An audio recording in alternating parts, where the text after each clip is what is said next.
ভাঙড়ে তৃণমূল নেতা খুনের ঘটনায় তৃণমূল নেতাকেই গ্রেফতার করলো পুলিশ। আপনারা জানেন বৃহস্পতিবার রাতে ভাঙড়ের অঞ্চল সভাপতিকে গুলি করে কুপিয়ে খুন করা হয়। ঘটনা ঘটা 3 দিনের মধ্যে গ্রেফতার করা হলো তৃণমূল নেতা মোফাজ্জল মোল্লাকে। মোফাজ্জল মোল্লাকে 7 দিনের পুলিশ হেফাজতে নির্দেশ দিয়েছে আদালত। এই মোফাজ্জল মোল্লা গোটা ঘটনার মাস্টার মাইন্ড, এমনটা পুলিশ সূত্রে খবর। খুনের পর ঘটনাস্থলেই ছিল মোফাজ্জল। তৃণমূল বিধায়ক শওকত মোল্লার পেছনে দাঁড়িয়ে থাকা একটি ভিডিও ভাইরাল হয়েছে। এই হচ্ছে সেই ভিডিও আপনারা দেখতে পাচ্ছেন। এই ভাইরাল ভিডিওতে ভাঙড়ের যিনি পর্যবেক্ষক তার পাশে শওকত মোল্লা, তার পাশে মোফাজ্জল মোল্লাকে দেখা যাচ্ছে। এই মোফাজ্জল মোল্লা শওকত মোল্লার ঘনিষ্ঠ বলে তার পরিবারের তরফে দাবি করা হয়েছে। আর অঞ্চল সভাপতি খুনের ঘটনার মাস্টার মাইন্ড এই মোফাজ্জল মোল্লা, এমনটা পুলিশের দাবি, এবং তাকে 7 দিনের জন্য নিজেদের হেফাজতে নিয়েছে পুলিশ। মূলত এলাকা দখলকে কেন্দ্র করে দুজনের বিবাদ। পুলিশ সূত্রে খবর আর্থিক লেনদেন সংক্রান্ত গন্ডগোলের জেরেই এই খুনের ঘটনা ঘটানো হয়েছে। নৃশংস হত্যাকাণ্ড। প্রথমে গুলি করা হয়, তারপর মৃত্যু নিশ্চিত করতে কোপানো হয়। তৃণমূল নেতাকে খুনের ঘটনায় তৃণমূল নেতাকেই গ্রেফতার করেছে পুলিশ। এখন এই ঘটনায় আর কারা কারা জড়িত 7 দিনের জন্য নিজেদের হেফাজতে নেওয়ার পর তা জানার চেষ্টা করবে পুলিশ।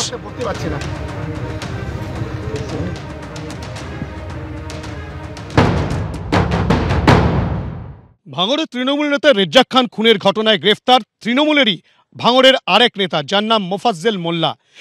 সেই শিরিষতলা, যেটা চালতাবেড়িয়া গ্রাম পঞ্চায়েতের অন্তর্গত চকমরিচা গ্রামের শিরিষতলা ঠিক রাস্তা, যেই রাস্তাটি কিন্তু একেবারে দুদিকে ঝোপে ঘেরা। সেই রাস্তায় কিন্তু কোনো বাতিস্তম্ভ নেই, অর্থাৎ কিনা আলো থাকে না রাতের বেলায়, এবং নির্জন এই রাস্তা দিয়েই কিন্তু রাত 10টা নাগাদ যখন এই রেজ্জাক খান বাড়িতে ফিরছিলেন সেই সময় কিন্তু খুনের ঘটনা ঘটে।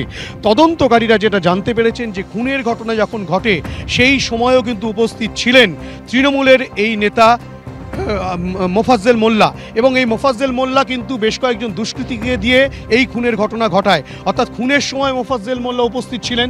খুনের ঘটনা ঘটে যাওয়ার পর তিনি ঠিক এখান থেকেই সামনে যে বিজয়গঞ্জ বাজার রয়েছে সেই বিজয়গঞ্জ বাজারে পৌঁছে যান, এবং সেখানটায় পৌঁছে যাওয়ার পর সেখান থেকে কিন্তু যখন গোটা ঘটনাটি জানাজানি হয়, পুলিশ আসতে থাকে, এবং যখন তৃণমূল নেতারা আসতে থাকে, শওকত মোল্লা আসেন, সেই সময় কিন্তু মোফাজ্জল মোল্লা খুনের পরেও ঠিক এখানে এসে উপস্থিত হন, এবং কি ঘটনা ঘটেছে যেন তিনি কিছু জানেন না সেরকম একটা ভাব নিয়ে কিন্তু তৃণমূল বিধায়কের সঙ্গে তিনি ছিলেন, তেমনটাই কিন্তু ভাইরাল ভিডিওতে দেখা যাচ্ছে। এবং পুলিশ যেটা বলছে, খুনের সময় মোফাজ্জল মোল্লা ঘটনাস্থলে উপস্থিত ছিল।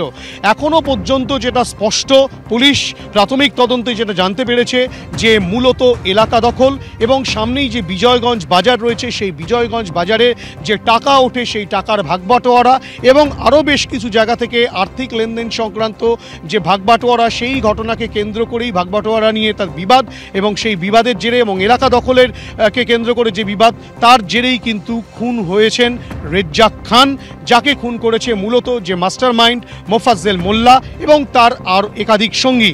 এই সঙ্গী কারা তাদের খোঁজে পুলিশ তল্লাশি চালাচ্ছে। এর মাস্টার মাইন্ড অন্য কি আরও কেউ রয়েছে? রাজনৈতিক উত্থান যে রেজ্জাক খানের হচ্ছিল সেই কারণেও কি খুন? সমস্ত দিক কিন্তু তদন্তকারীরা খতিয়ে দেখছেন, তেমনটাই পুলিশ সূত্রে খবর।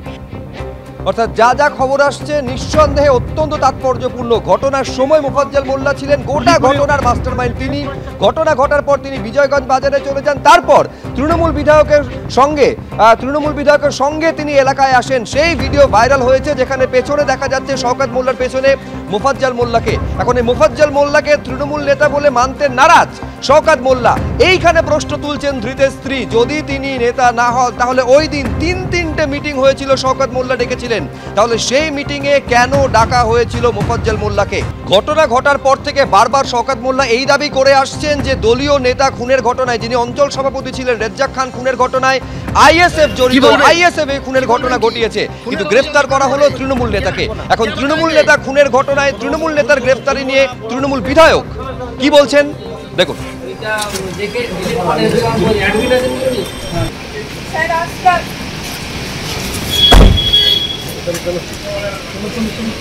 খুনের অভিযোগ আপনার উপরে কি বলবেন? কি বলবেন? কি বলবেন? কি খুনের অভিযোগ আপনার উপরে क्या बताएंगे? কোনো মুখ খুলবো না, বড় উৎসে তোমার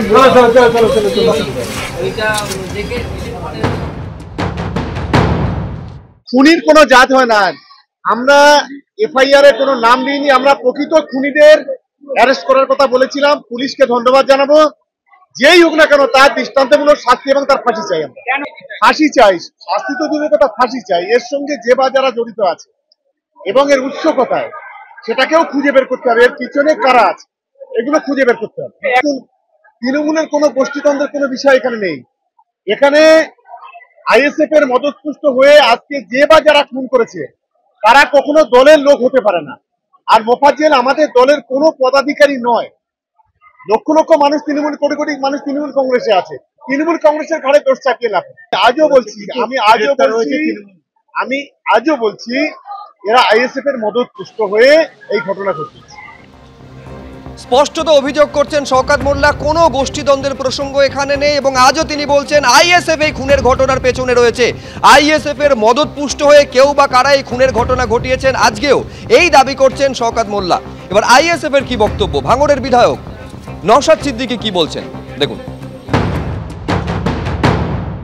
কতটা কনফিডেন্সের লেভেল বুঝতে পেরেছেন? খুন করেছে, খুন করে এসে আবার শওকত মোল্লার অদরেই দাঁড়িয়ে আছে, পেছনেই দাঁড়িয়ে আছে, দাদা প্রোটেক্ট করে নেবে, হয়তো এই মানসিকতা নেই। আর সেখানে দাঁড়িয়ে ওরাই আমাদেরকে বলছে কি শুধু পেছনের। আমি বলছি আগামী দিনে দেখতে পাবেন যদি সঠিক তদন্ত হয়, রাইট সাইডে কেউ আছে, হয়তো লেফট সাইডে হয়তো কেউ আছে, ফ্রন্ট সাইডেও কেউ আছে, ব্যাক সাইডে হয়তো আরও কিছু পাওয়া যাবে যারা এই খুনের সাথে যুক্ত। এটা সম্পূর্ণরূপে চালতাবাড়িয়া অঞ্চল নেতৃত্ব হিসেবে তৃণমূল কংগ্রেসের ছিল, কিছু কন্ট্রোলের ছিল যে আমি এটা কন্ট্রোল করব, ও বলছে তুই দুদিনকারের নেতা, তুই কন্ট্রোল করবি, তোকে হাত ধরে আমি নিয়ে এলাম। এইরকম একটা হতে হতেই এই জায়গাটা পৌঁছেছে।